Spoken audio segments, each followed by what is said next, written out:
mēs bijām daudz pārunājuši un daudz runājuši ne tikai viņas grāmatas kontekstā, bet daudz runājuši par to laiku Latvijas un Eiropas vēsturē.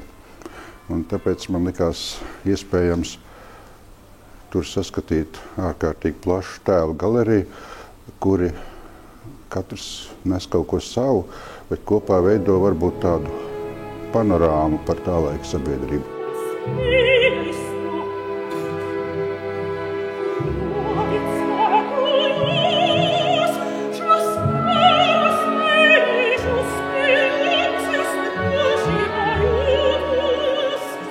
Es biju ar Ingu Kalnu, kura, manuprāt, ir izcila dziedātāja un izcila vokāla personība.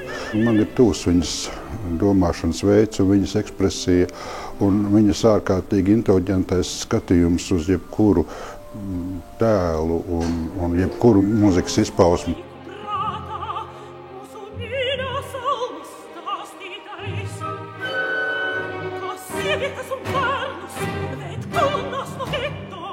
Šai operai nav precedentu, un šī opera ir ļoti demokrātiska. Es domāju, ka šajā operā katrs cilvēks var kaut ko atrast sev. Ir ļoti bieži redzēts mūsdienās, kā uz skatuves tam režisoram, kas uzveda operu, ir tik ļoti liels ego. Un Vīrsturs, būdams gudrs cilvēks, viņš ļauj mūzikai runāt.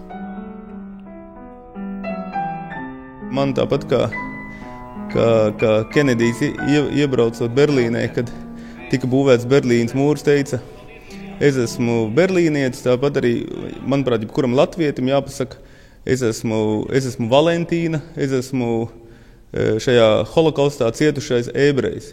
Un, manuprāt, tā ir man, piemēram, ļoti svarīga cilvēciska apziņa, jo es gribu zināt, kāda Latvija ir bijusi un uz kādiem pamatiem mēs viņu arī būvējam.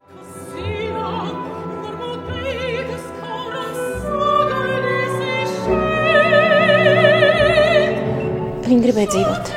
Viņi zināja, ka tas murgs kaut kad beigsies. Gudras dvēseles zina, visam kaut kad pienāk gals. Tas viņu izglāba.